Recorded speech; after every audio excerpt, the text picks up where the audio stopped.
মানহানিকর বক্তব্য দেওয়ায় মিষ্টি জান্নাতকে আইনজীবীর মাধ্যমে আইনি নোটিশ পাঠিয়েছেন তমা মির্জা। তার প্রেক্ষিতে এবার তমার বিরুদ্ধে পাল্টা ব্যবস্থা নিলেন মিষ্টি। 20 কোটি টাকার ক্ষতিপূরণ দাবি করে তমার ঠিকানা বরাবর আইনি নোটিশ পাঠিয়েছেন এই নায়িকা।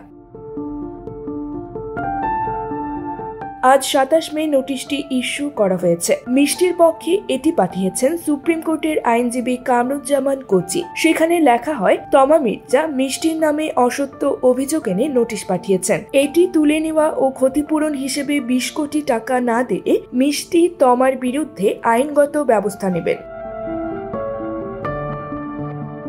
অন্যদিকে তমার নোটিশ পাওয়ার পর তাকে উদ্দেশ্য করে মিষ্টি জান্নাত বলেছিলেন, আসলে আমি যে বক্তব্য দিয়েছি সেখানে কোথাও তমা মির্জার নাম নেই। সে কেন আইনি নোটিশ পাঠিয়েছে আমার বোধগম্য নয়। আমি তো এখন টক অব দ্য কান্ট্রি, তাই আমাকে আইনি নোটিশ পাঠিয়ে ভাইরাল হওয়ার চেষ্টা করছে সে। তবে এসব করে লাভ নেই। আমি লন্ডনের ইউনিভার্সিটি অব অ্যাসেক্সে আইন বিষয়ে পড়ছি। আইন আমিও ভালো জানি, আর এই লিগ্যাল নোটিশের কোনো গ্রাউন্ড নেই।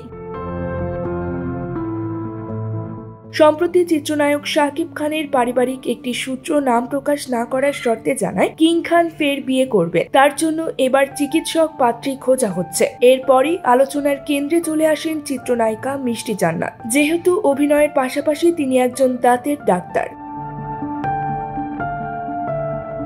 গুঞ্জন ওঠে মিষ্টি জান্নাতই হতে যাচ্ছেন শাকিব খানের তৃতীয় স্ত্রী। এ নিয়ে নায়িকাকে একাধিক সংবাদ মাধ্যম প্রশ্ন করলেও তিনি পরিষ্কার জবাব দেননি, রহস্য জিইয়ে রেখেছেন। তবে বিয়ে বিষয়ক এই আলোচনার মধ্যে তিনি তমা মির্জাকে কেন খোঁচা দিলেন তা নিয়ে চলে আলোচনা।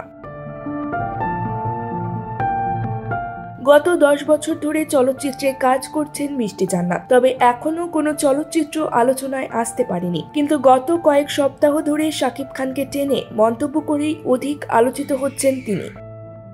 নিউজ ডেস্ক, সংবাদ পরিক্রমা।